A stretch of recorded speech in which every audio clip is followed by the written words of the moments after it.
Hello YouTube. I've just bought this humidifier, and you see it works. It's working great. It's producing loads of water. Yeah, it works fine and everything. The only one problem with it is it doesn't actually sense how humid the air is, and I want to add that feature to it. Now the first thing we've got to do is work out how we can control this. Now this has got a low water level stop on it, so if the level gets too low, it turns off and the little red light comes on. And how that works, on the bottom here, there's a little float that moves up and down with the water level. It's got a magnet on it. And we can trick that. If we get a magnet, put it on there, it starts up and runs. So it'll be interesting to see how this works. I reckon there's a reed switch under there, and then we can probably tap into that and use that as another switch to turn it on and off. Right, just taking the 4 screws out, and let's see what's inside this.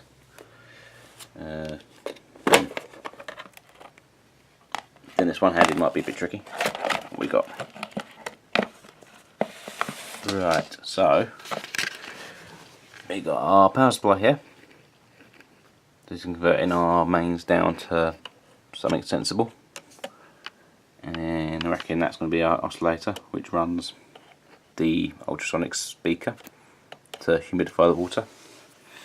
That's our LED, and here's our sensor. This is what we need to look at. And then we've got a little fan to blow the mist. Actually, yeah, because we've got a power supply in this, we could probably tap off the power supply and use it to power something.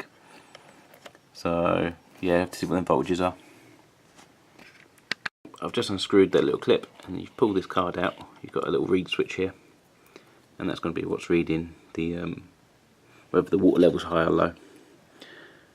So see if that's not open or closed. We just tap into that. We can then use it to turn the thing on and off when the humidity's right. So I can measure this. So that reed switch there and there. So that's normally open, and then if you get a magnet, you'll turn closed. There you go. So when the magnet goes near it, the switch closes and turns the unit on. So all we need to do then is break into this wire and fit another switch. So whenever you open this circuit, the thing turns off. So we need to just cut in here, fit, say, either a relay or a MOSFET, and then we can control it that way. Sorted. Right, I've got the thing powered now. So if you do this, be very careful when you've got things powered, because of course you've got mains voltages sitting around here. I'm just going to have a little probe poking that connector, see what I get. This is an unpopulated or an unused connector in here. And it's sitting at 12 volts. Okay, so we can use that 12 volts to run something, so we can put it through a simple linear regulator and get it down to 5 and put some logic in there. So, looks fairly easy. So this is what I'm going to use to control it. I've got a, what's this called? It's a DHT11 humidity sensor, very cheap on eBay. I'll link him in. Quite for about £1.50 or something silly. Standard Arduino. I know, a bit of a cop out, but yeah, Arduino, simple code, talks through it very easily. Then I've got Nick coming over, and then a little MOSFET, and that's what we're going to use to turn it on and off. So it should be turning the MOSFET on, and it'd be like normal. Turn it off, and it turns everything off. And then I've got a link. This is the code I'm running. I'll link it in so you can actually see the code. And what that's basically doing is you get in all the data from the sensor, and then if you've got an if command, if humidity is less than 60, turns on. If humidity is else, yeah, if humidity is less than 60, turns on. Else, turn it off. And then I've got a little LED indicator also in the same loop. So yeah, so wire that in and see if it works. Well, it should work. So on this little humidity sensor, the bottom, not humidity sensor, reed switch, the bottom is ground, so I've cut the wire, which is the positive wire, because that's where I'm going to fit my MOSFET, so everything's referenced to ground still. So I've cut that wire, fit a MOSFET in there, and then that'll be our control signal. here's a quick little view of what I've done. So I've got my sensor here with its bias resistor there, the Arduino glued in place.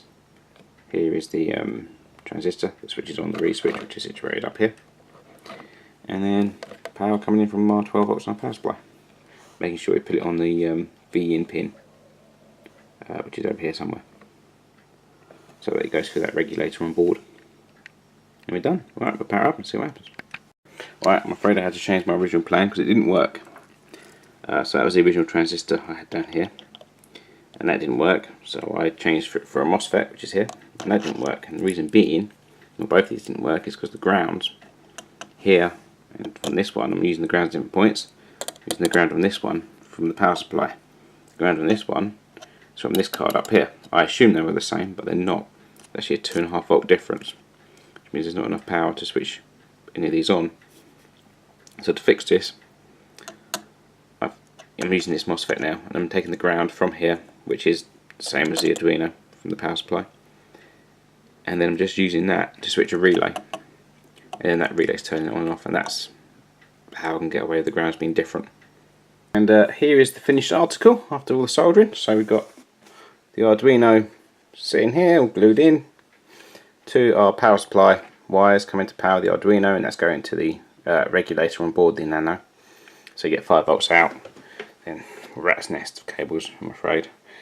Sensor, and then transistors down here, which is then driving our relay, and the all-important diode across the coils of the relay, so you don't get a back spike that could destroy your Arduino or your transistor. And then that is going over to the wires that go into the float switch, and then that is basically, so you're tricking it so it thinks it's out of water when your humidity gets high and it turns itself off. So yeah, let's plug it in and see if it works. Alright, the humidity in this room is currently 54 degrees, so that's below our 60 degree target, so the humidifier should work in this room. We have the humidifier all plugged in now and full of water, so turn it on. Still 54 degrees in here, 54%. There we go, it's turned on. You can see the red lights on where the Arduino is, which means the relay is active. You heard it click. So that will start producing smoke now, or steam, I suppose. Is it steam? Water vapour, whatever. And yeah, that should stay on until it gets to 60%, which we set it to, and it should turn off. Fantastic. Project done.